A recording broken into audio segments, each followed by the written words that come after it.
Diam itu bukanlah pilihan.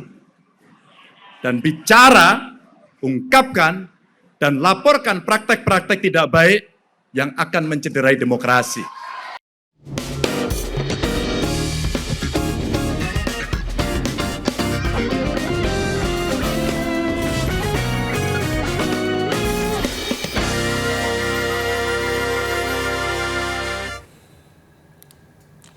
Halo, selamat malam dan selamat datang kembali di Konspirasi Prabu. Bersama Prabu Revolusi pastinya yang malam hari ini segar sekali, tapi kelihatan capek juga ya Mas ya? Capek karena kan mengikuti setahap demi setahap dari pemilihan umum 2024 nanti ke depannya. Dan saya pikir juga ini publik harus mengikuti dengan seksama apa saja yang terjadi di seputar pemilu 2024 Karena nanti ke banyak depan. sekali yang menarik ya Mas Prabu ya. Dan malam ini kita akan bahas pastinya pemirsa bersama saya Aya Nufus dan juga Prabu Revolusi. Ke berita pertama ini ada apa nih Mas? Ya yang pertama tentunya kalau melihat ya apa yang sudah terjadi sejak semalam, semakin dekat tahapan demi tahapan ini terus dilakukan dan telah dilakukan. Apalagi setelah ditetapkan memenuhi syarat, maka ketiga pasangan capres dan juga cawapresnya ini sudah mendapatkan nomor urut. Ya nomor urutnya berapa saja pemirsa pasti sudah tahu dari pemberitaan semalam ya. Ya betul sekali dan kita sama-sama lihat ini deh informasinya pemirsa.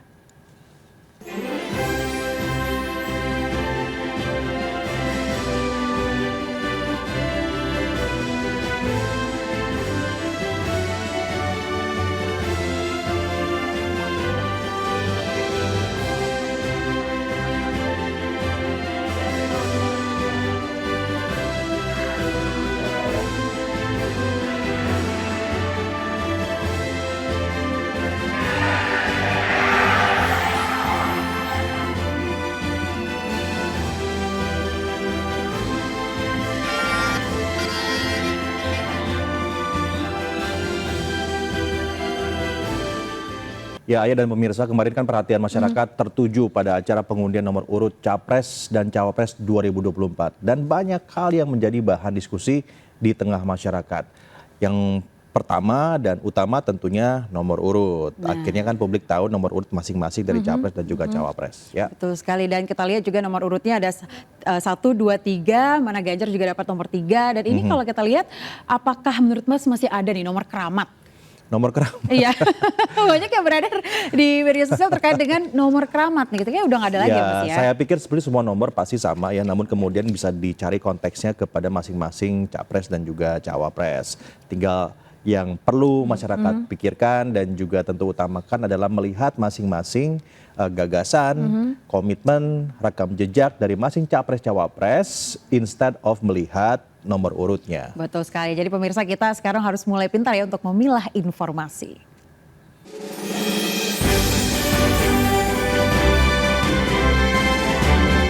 Komisi Pemilihan Umum mengumumkan nomor urut calon presiden dan wakil presiden 2024. Proses pengundian nomor urut dilakukan di kantor KPU Pusat Jakarta. Acara pengundian dibuka langsung oleh Ketua KPU Hashim Asyari. Acara pengundian nomor urut Capres dan Cawapres ini diawali dengan gala dinner atau jamuan makan malam. Tak hanya itu, pimpinan partai politik yang mengusung ketiga paslon serta para pendukung turut hadir dalam acara pengundian nomor urut. Dari hasil pengundian, Anies Baswedan Mohaimin Iskandar berada di nomor urut 1. Sementara Prabowo Subianto Gibran Rakabuming Raka di nomor urut 2. Dan pasangan Ganjar Pranowo Mahfud MD mendapat nomor urut 3. Hal ini berdasarkan hasil pengundian nomor urut Capres-Cawapres di kantor KPU RI. Nomor urut tersebut akan dipakai masing-masing kubu selama kampanye hingga hari pemungutan suara pada 14 Februari 2024. Sementara itu Ketua KPU Hashim Asyari menegaskan netralitas KPU dalam Pilpres 2024. KPU menjamin imparsialitas dalam tubuh KPU. KPU akan menjaga kedekatan yang sama dengan semua paslon. Hashim juga menjamin transparansi, keterbukaan segala informasi kepada seluruh pasangan calon. Ini penting untuk kita pegangan semua ya. soal imparsialitas atau sering dikenal dengan netralitas ya. Jadi pada dasarnya kami KPU sebagai lembaga maupun sebagai orang-orang atau personil di KPU, para anggota KPU punya komitmen bahwa dalam rangka untuk menjaga imparsialitas penyelenggara pemilu itu dengan cara apa? Menjaga kedekatan yang sama dengan semua peserta pemilu. Dan juga dalam hal ini peserta pemilu adalah ada partai politik, ada perseorangan calon DPD, dan juga pasangan calon presiden, wakil presiden. Maksudnya adalah pada tingkat implementasi, misalkan dalam hal transparansi misalkan, tentu segala macam informasi yang berkaitan dengan penyelenggaraan pemilu dalam rangka untuk menjaga kedekatan yang sama, tentu kami sampaikan kepada semua pihak. Usai mendapatkan nomor urut, ketiga paslon memberikan sambutan. Dalam sambutannya, ketiga pasangan calon bersepakat untuk bersaing secara sehat dan tetap mengutamakan persatuan bangsa. Usai mendapatkan nomor urut, ketiga paslon akan menghadapi masa kampanye. Dengan demikian, masyarakat Indonesia bersiap menyongsong masa kampanye Pilpres pada 28 November 2023 mendatang.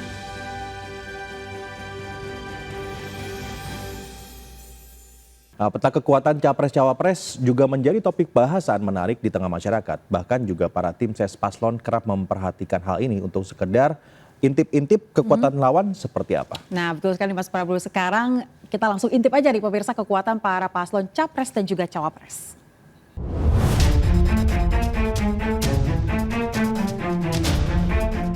Komisi Pemilihan Umum menetapkan 3 pasangan calon presiden dan calon wakil presiden untuk berlaga di kontestasi pemilu 2024.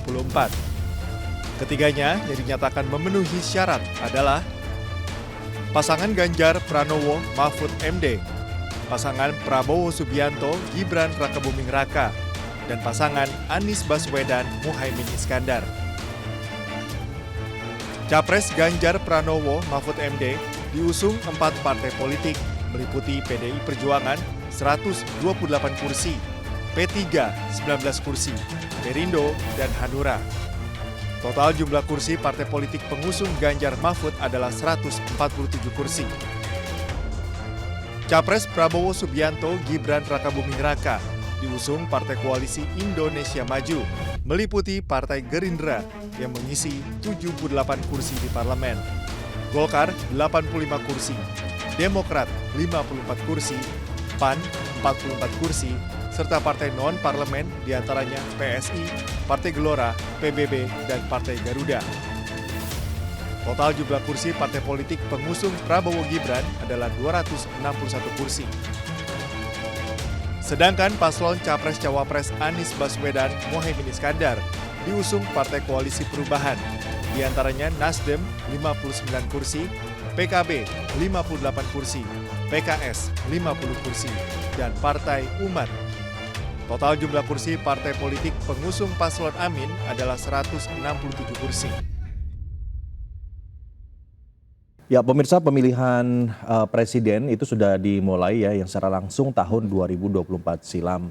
Nah, sejak saat itu pasangan calon mendapatkan nomor urut untuk memudahkan masyarakat yang akan menggunakan hak suaranya. Nah betul sekali, nah tapi nomor urut lagi-lagi seperti yang kita katakan ini kan tidak menentukan kemenangan ya Mas Prabowo ya. Dan katanya sih nggak ada tuh yang nomor keramat seperti tadi saya katakan. Coba kita lihat nih, ada nomor urut pasangan calon dari masa ke masa.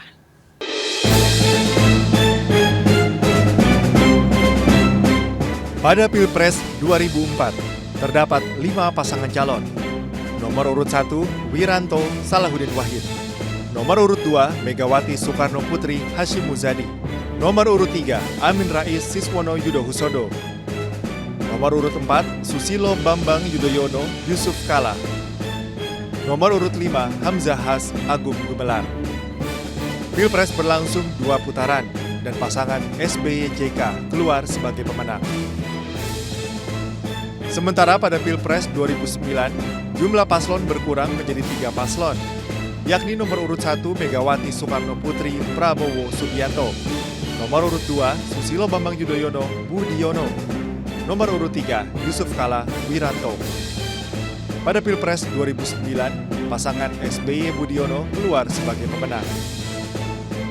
Dan pada Pilpres 2014, dua paslon bertarung pada musim ini, yakni nomor urut 1 Prabowo Subianto Hatta Rajasa, nomor urut 2 Joko Widodo Yusuf Kala, dan pasangan Jokowi JK menjadi pemenang.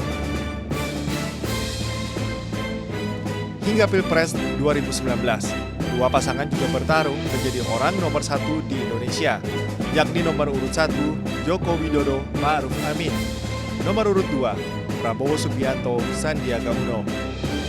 Pada masa ini, pasangan Jokowi Ma'ruf Amin keluar sebagai pemenang.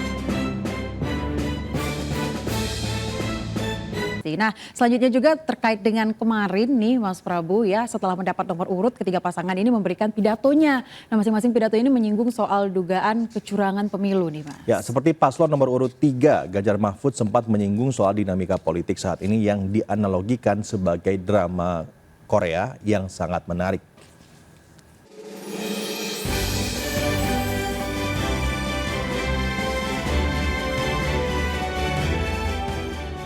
Ketiga pasangan calon presiden dan wakil presiden telah resmi mendapatkan nomor urut untuk berkontestasi di Pilpres 2024. Pasangan Anies Baswedan Muhaimin Iskandar mendapat nomor urut 1, Prabowo Subianto Gibran Rakabuming Raka dapat nomor urut 2, dan Ganjar Pranowo Mahfud MD dapat nomor urut 3. Usai pengambilan nomor urut, ketiga pasangan diberi kesempatan untuk menyampaikan pidato. Dalam kesempatan ini, pidato yang disampaikan ketiga paslon mengandung substansi yang sama, namun dengan diksi yang berbeda, yakni mengenai kecurangan pemilu. Mereka mengharapkan pemilu kali ini bisa berjalan dengan jujur dan adil. Dimulai dari paslon nomor urut 1 yang diwakilkan oleh Cawapres Muhaimin Iskandar. Dalam pidatonya, ia menyinggung soal pemilu yang dianalogikan seperti pertandingan sepak bola. Ia meminta rakyat Indonesia menikmati pemilu dengan riang gembira dan kebersamaan. Kita semua yakin kalau kita melihat pemilu seperti sepak bola, maka rakyat punya kesempatan untuk menyaksikan dengan bahagia. Kalau ada pemain yang bersifat curang, tolong diteriaki supaya tidak curang. Kalau ada wasit merangkap pemain, kita foto dan kita sebarluaskan. Kalau ada wasit yang curang, kita laporkan kepada FIFA sebagai lembaga tertinggi. Kalau ada pemain yang nakal dan nekling lawan, foto dan viralkan ke seluruh penjuru. Capres nomor urut 2, Prabowo Subianto pun dalam pidatonya menanggapi apa yang disampaikan Muhaimin. Ia menegaskan kejujuran dalam pemilu harus utuh seutuh-utuhnya. Jadi saya sangat sependapat dengan aspirasi pasangan calon nomor 1. Memang kita bersyukur kita memiliki negara yang berdemokrasi. Kita percaya dan yakin KPU akan melaksanakan semua proses pemilihan umum dengan sebaik-baiknya, dengan sejujur-jujurnya, dengan seadil-adilnya, tanpa kecurangan apapun.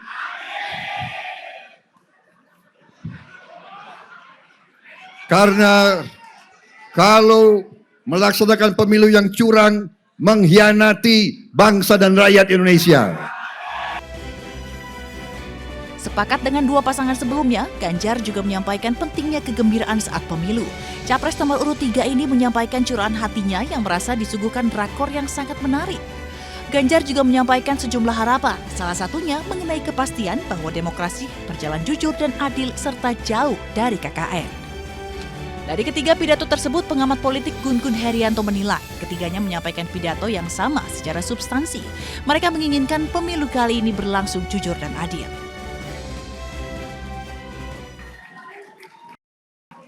Saya tenang kok. Dan kami ini tenang semuanya. Karena kami sangat yakin ada rakyat Indonesia bersama kami untuk menjaga demokrasi di negeri ini. Bapak Ibu yang sangat saya hormati, perjalanan demokrasi ini memang kadang-kadang lurus, kadang-kadang berliku seperti aliran air. Tapi percayalah, air yang mengalir itu, dia akan mengikuti arah batinnya. Dia tidak akan bisa dibendung dengan cara apapun. setelah ini kita mesti bisa memastikan bahwa arah reformasi mesti kita tuntaskan. Demokrasi yang berjalan jurdil, situasi yang bisa berjalan pada rel, dan kita selenggarakan dengan betul-betul membawa integritas yang jauh sekali dari unsur KKN. Harus kita pastikan. Inilah amanat reformasi dan inilah amanat konstitusi yang sekarang kita pegang. Dan tentu kita mesti menyelamatkan seluruh golongan, seluruh kelompok masyarakat, dan bagaimana sejatinya kita menjaga NKRI. Diam itu bukanlah pilihan. Dan bicara, ungkapkan, dan laporkan praktek-praktek tidak baik yang akan mencederai demokrasi. Dari ketiga pidato tersebut, pengamat politik Gun Gun Herianto menilai ketiganya menyampaikan pidato yang sama secara substansi. Mereka menginginkan pemilu kali ini berlangsung jujur dan adil. Ini terlalu simplikatif kalau kemudian menilai mana yang paling bagus, tetapi bahwa ada satu pasangan yang secara eksplisit menyampaikan kritik ya. Contohnya misalnya pasangan Ganjar itu kan melakukan kritik terhadap proses yang selama ini dirasakan oleh pihaknya, itu menunjukkan beberapa gejala ya. Misalnya soal netralitas ya, soal kemudian tentu bagaimana misalnya para penyelenggara pemilu itu harus kemudian berada dalam posisi yang jauh lebih. Sebelumnya isu kecurangan mencuat di Pilpres 2024 karena keikutsertaan anak Presiden Jokowi, Gibran Rakabuming Raka, maju sebagai cawapres Prabowo setelah ada putusan perkara 90 di Mahkamah Konstitusi yang memperbolehkan orang berusia di bawah 40 tahun ikut Pilpres selama pernah terpilih dalam pemilu sebagai kepala daerah. Nah, momen malam tadi juga menjadi momen penting bagi Anda, publik dan rakyat Indonesia untuk melihat capres yang betul-betul, atau capres dan juga cawapres yang betul-betul sudah mempersiapkan segala sesuatunya untuk rakyat. Anda bisa menilai dari pidato yang mereka siapkan, manakah yang betul-betul substantif, manakah yang betul-betul berbobot, dan mana yang betul-betul memberikan perhatian khusus, perhatian lebih kepada rakyat Indonesia. Nah, call-nya ada di Anda sebagai rakyat Indonesia, sebagai pemilih. Ya pemirsa, jangan kemana-mana, Konspirasi Prabu masih akan segera kembali usai jeda ini.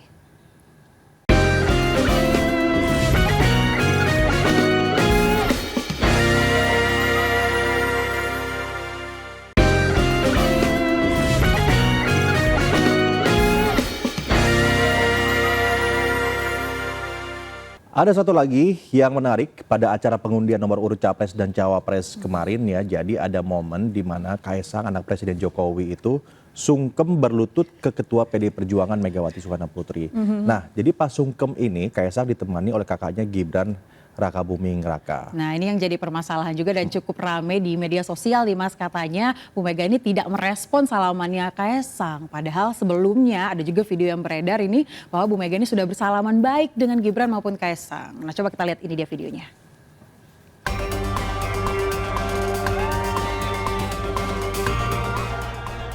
Ramai di media sosial video Kaisang sungkem kepada Ketua Umum PDI Perjuangan Megawati Soekarno Putri kemarin malam jelang pengundian nomor urut Capres-Cawapres di KPU RI. Atas potongan video yang beredar, muncul narasi seakan-akan Presiden Indonesia kelima ini mengabaikan Gibran maupun Kaisang.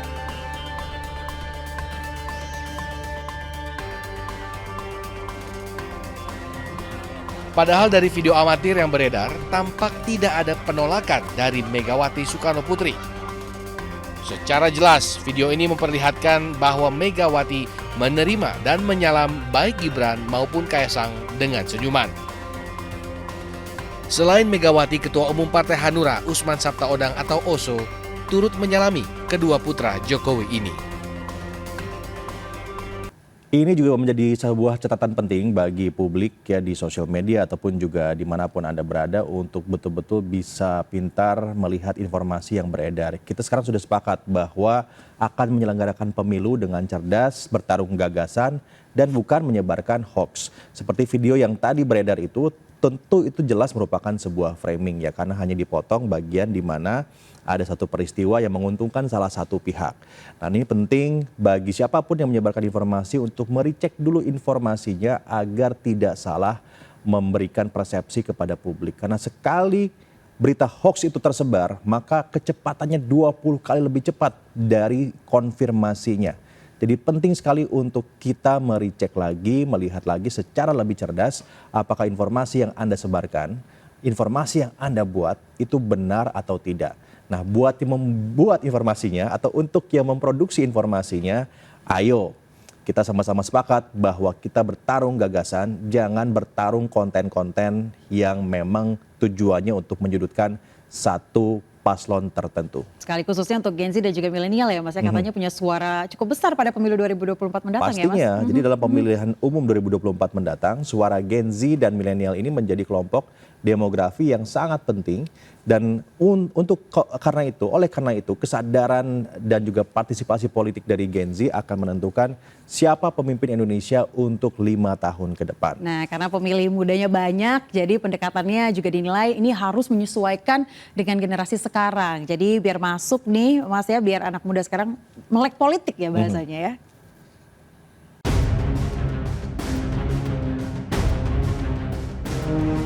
Pemilih generasi Z dan milenial yang rentang usianya 17 hingga 40 tahun dinilai menjadi instrumen kunci dalam memenangkan pemilu tahun 2024 mendatang, di mana suara Gen Z dan milenial menjadi kekuatan demokrasi dalam memilih siapa pemimpin yang layak memimpin Indonesia 5 tahun ke depan.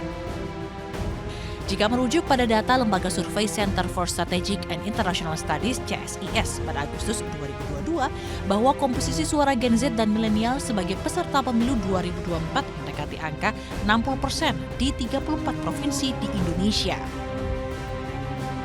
KPU merilis daftar pemilih tetap pemilu 2024, di mana secara nasional totalnya mencapai 204.807.222 jiwa. 52%-nya merupakan pemilih muda berjumlah 106.358.447 jiwa. Sementara pemilih usia 17 tahun sebanyak 6.000 jiwa, pemilih usia 17 hingga 30 tahun sebanyak 63,9 juta jiwa, pemilih usia 31 hingga 40 tahun sebanyak 42,395 juta jiwa. Dan pemilih usia lebih dari 40 tahun mencapai 48,7% atau 98.448.775 jiwa.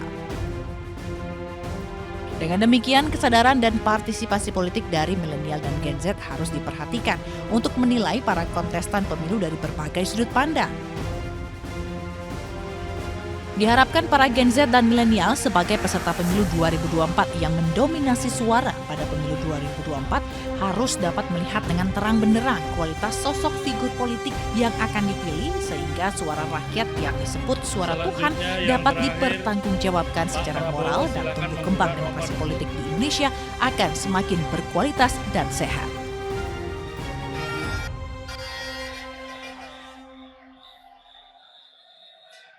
Nah, Gen Z dan juga Gen Y ataupun anak-anak muda menjadi salah satu elemen penting dalam demokrasi kita ke depan dalam pemilu 2024 kali ini karena populasi tertinggi dalam pemilih ke depan adalah Anda semua. Oleh karena itu, kita sangat berharap sekali agar anak-anak muda, Gen Z dan juga Gen Y betul-betul memilih pimpinan atau pemimpin Republik ini selama 5 tahun ke depan yang betul-betul bisa mengamankan aspirasi Anda sebagai anak muda, yang bisa mengamankan aspirasi generasi muda ke depan. Karena nanti yang mereka akan memimpin kita semua dengan semua permasalahan yang sangat kompleks. Oleh karena itu betul-betul diharapkan agar anak-anak muda ini ya ketika memilih bukan karena gimmick, tapi memilih karena substansi yang dibawa oleh masing-masing capres dan juga cawapres. Wah, ini saya sebagai Gen Z tertua nih jadi merasa terpacu nih ya. Baik, kita punya informasi selanjutnya, pemirsa. Kalau kemarin Gibran ini diminta untuk mengembalikan KTA partai, sekarang kakak iparnya yang juga wali kota Medan nih, Bobi Nasution, diusulkan untuk dipecat sebagai kader PDI Perjuangan, Mas. Nah, katanya usulan ini merupakan sebuah dorongan ya, dikarenakan terbukti telah melanggar kode etik dan juga disiplin sebagai anggota partai.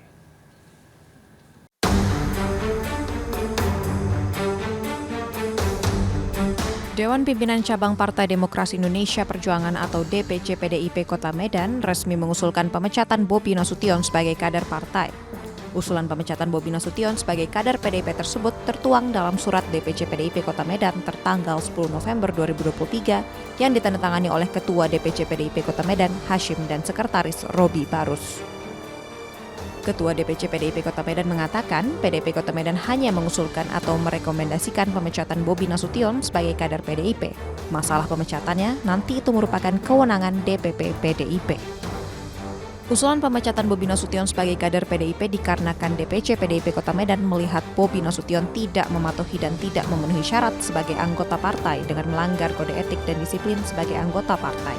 Ini setelah PDIP memberi tenggat waktu selama 3 hari kepada Bobi untuk tentukan pilihan dan kembalikan KTA, tetapi wali kota Medan itu tidak mematuhinya. Peraturan dan kode etik partai, ya, di mana kemarin sudah ada diminta klarifikasi ke DPP dan diberi waktu 3 hari untuk melakukan pengunduran diri dan pengembalian KTA. Tapi sampai dalam batas waktu belum juga dipenuhi.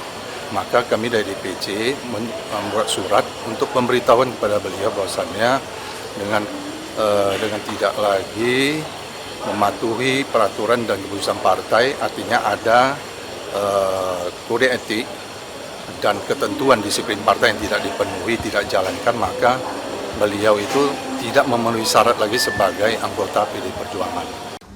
Sementara Bobi Nasution mengaku baru Senin malam menerima surat usulan pemecatan tersebut dari DPC PDIP Kota Medan. Bobi juga mengucapkan terima kasih kepada PDIP yang sudah mensupportnya selama ini dan berharap PDIP ke depan tetap mendukungnya.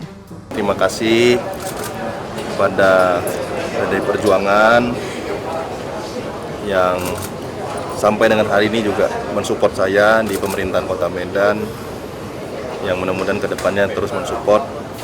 Usulan pemecatan Bobi Nasution dilakukan karena menantu Presiden Jokowi itu terbukti terang-terangan mendukung pasangan Prabowo Gibran yang bukan didukung PDIP.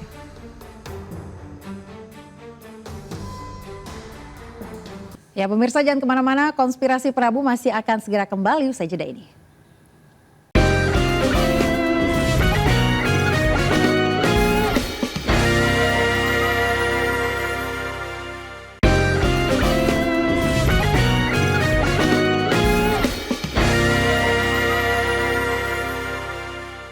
Ya, Anda kembali di Konspirasi Prabu pemirsa. Nah Mas, kalau hingga sekarang ini kita lihat sudah lebih dari sebulan serangan di Gaza belum juga berhenti dan korban ini makin banyak, apalagi anak-anak dan juga perempuan yang paling banyak jadi korbannya. Nah ironisnya Ayah dan juga pemirsa, listrik juga mati ya. Rumah sakit juga tidak bisa beroperasi, bahkan kemarin sempat pakai minyak goreng untuk bahan bakar. Nah ini membuat banyak korban, bahkan bayi-bayi yang meninggal akibat telat ditangani.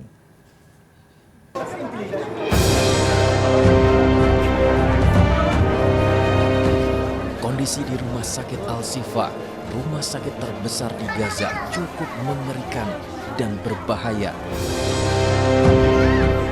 Pasalnya, warga yang mengungsi di sana harus bertahan dengan kondisi listrik mati total dan kekurangan makanan serta air. Padahal ada sekitar 60.000 pengungsi yang berlindung di Rumah Sakit Al-Shifa. Tembakan dan pengeboman di sekitar rumah sakit juga terus terjadi, memperburuk kondisi Rumah Sakit Al-Shifa. Bahkan menurut Kepala Bagian Bedah, Marwan Abu Saada mengatakan ada 3 bayi yang lahir prematur dan meninggal dunia karena rumah sakit kekurangan pasokan listrik. كل تفاصيل العلاج الطبي أو الخدمة الطبية المقدمة للمرضى خصوصا الأطفال منهم بنعاني منها من شح، سواء في المستلزمات سواء في الأماكن غرف العمليات. الأمور الخدمة المقدمة فيها صارت يعني في وضع صعب جدا. المستلزمات الطبية بدت في شح، الأطفال بحاجة إلى عناية مكثفة، بعضهم الآن موجود على الأسرة في الطوارئ نفسهم، ما في مكان ما في وسع في العناية المركزة لهم، بل بالعكس الأدهى والأمر أنه بعضهم ظل موجود على الأرض في الطوارئ في مكان لا يمكن أنه نقدم رعاية له.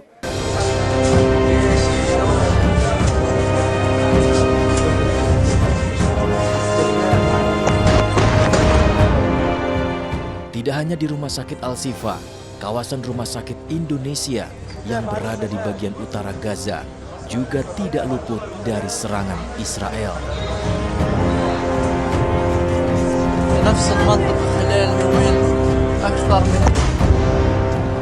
Rentetan serangan dilancarkan Israel ke sekeliling Rumah Sakit Indonesia. Padahal saat ini Rumah Sakit Indonesia juga menampung ribuan pengungsi. Sementara itu, operasional Rumah Sakit Indonesia saat ini sudah berhenti total. Pasien dan pengungsi pun harus bertahan tanpa listrik dan air.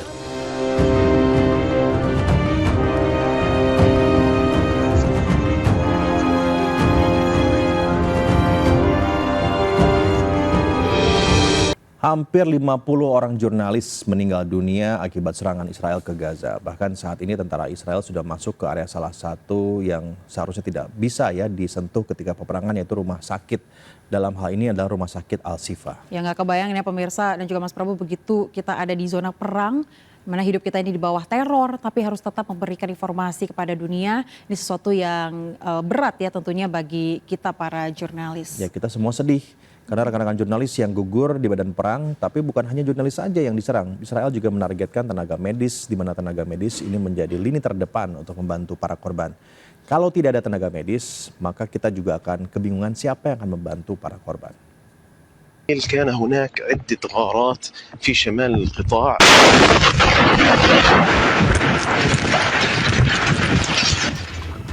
Lebih dari 1 bulan Israel menyerang Gaza, Palestina.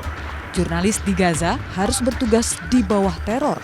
Meski telah menggunakan pakaian bertuliskan jurnalis, namun mereka tidak luput dari serangan Israel. Total ada 49 jurnalis yang meninggal dunia akibat serangan Israel ke Gaza. Tidak hanya jurnalis, para pekerja medis yang berada di rumah sakit di Gaza harus berjuang menyelamatkan pasien sekaligus diri mereka sendiri di bawah teror serangan Israel.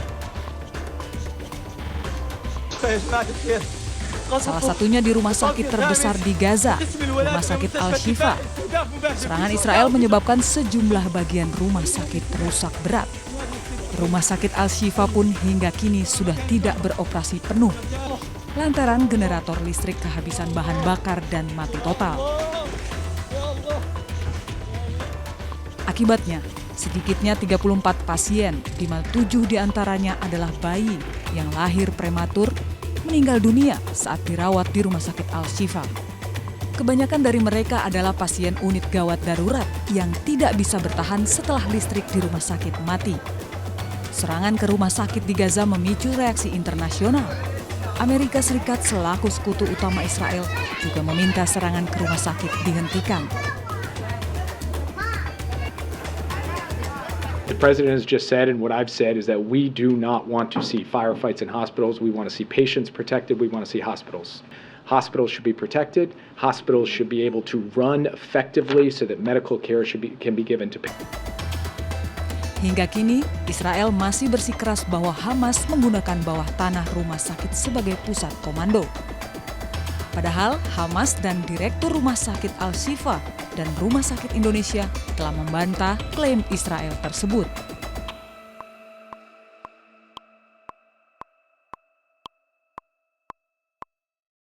Israel kembali melakukan serangan udara yang menyasar perumahan. Serangan brutal ini sekali lagi memperjelas mereka yang berada di selatan zona evakuasi militer Israel sama sekali tidak aman dari serangan Israel. Ya, tidak hanya itu saja pemirsa, hujan yang mulai turun juga ini membuat nasib pengungsi di Khan Yunis pun memburuk. Ini tipisnya tenda yang ditempati pengungsi tidak mampu menghalangi masuknya air.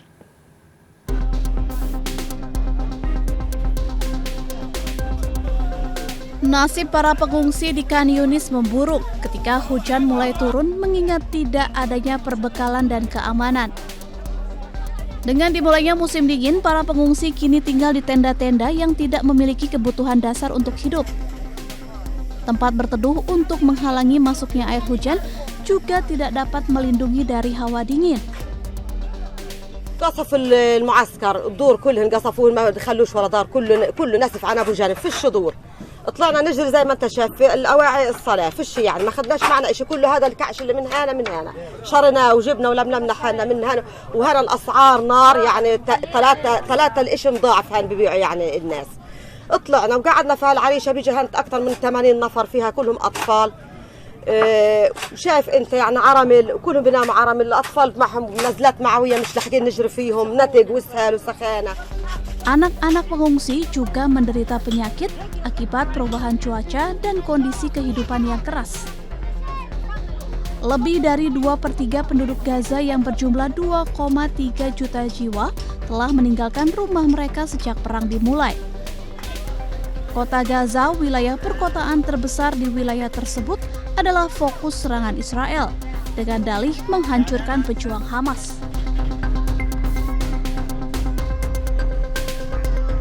Ya, jangan kemana-mana pemirsa, Konspirasi Prabu akan kembali sesaat lagi.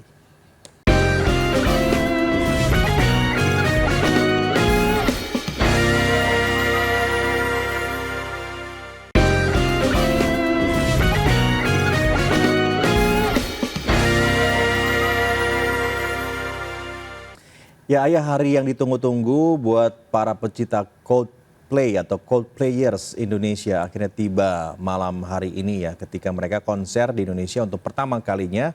Pasti bakal rame banget, dan juga yang paling penting adalah pemirsa yang sekarang ada di kantor, kalau mau pulang harus menghindari jalan-jalan tertentu saat bubaran konser. Betul sekali. Nah, yang paling menarik lagi nih Mas, seluruh personel dari Coldplay ini sendiri, terutama Bang Chris Martin ini sudah tiba di Jakarta. Dan yang paling menarik perhatian, kemarin dia sempat posting di Instagramnya jalan kaki di jalanan Jakarta tanpa alas kaki alias nyeker.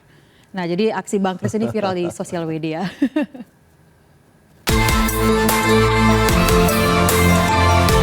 Personel band asal Inggris Coldplay tiba di Jakarta Senin malam 13 November 2023 melalui Bandara Halim Perdana Kusuma, Jakarta Timur. Keempat personel datang dengan menggunakan jet pribadi. Sehari setelahnya, Selasa 14 November kemarin, vokalis Coldplay Chris Martin juga tertangkap kamera sedang berjalan kaki di kawasan Sudirman, Jakarta Pusat. Aksi Chris Martin yang berjalan nyeker ini pun ramai jadi perbincangan warganet. Sejak pagi hingga Rabu siang, para Coldplayers telah berdatangan ke area GBK Senayan, Jakarta. Meski konser baru dimulai pukul 21 waktu Indonesia Barat dan pintu masuk ke lokasi konser di Stadion Utama GBK pun belum dibuka, namun para penggemar Coldplay ini nampak setia menunggu berjam-jam. Coldplayers yang datang dari berbagai daerah di Indonesia mengaku sengaja datang lebih awal guna menghindari antrian panjang dan berdesakan. Alami langsung ya, selama ini kan dengar lagunya kan via digital ya. Pengalaman yang pertama, dan band sebesar Coldplay datang ke Indonesia, kita harus nonton langsung. Tunggu banget, kayak thanks God banget punya kesempatan untuk nonton Coldplay. Finally, udah war lama banget, yang dimana sekarang akhirnya bisa berkesempatan untuk nonton gitu. Mereka berharap saat konser malam ini bisa menyaksikan dan menyanyikan langsung lagu-lagu hits Coldplay seperti Viva La Vida dan Yellow.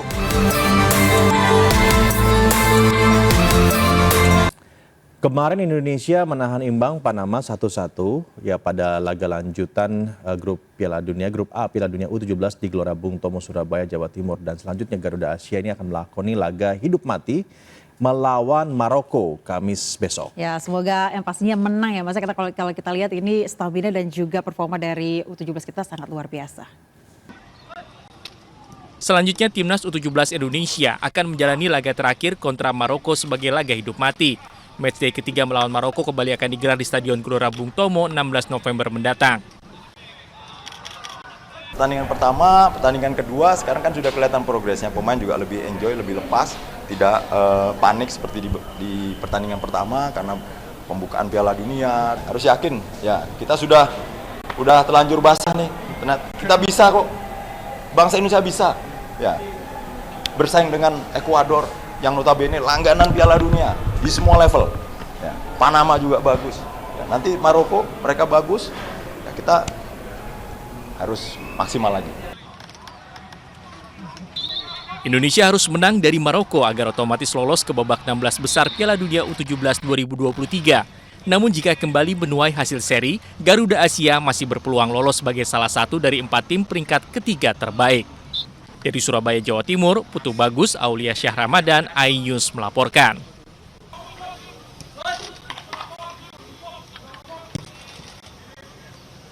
Ya, demikian konspirasi Prabu hari ini. Saya Prabu Revolusi. Dan saya Yanufus, pemirsa pamit undur diri. Kita ketemu lagi di konspirasi berikutnya. Sampai jumpa.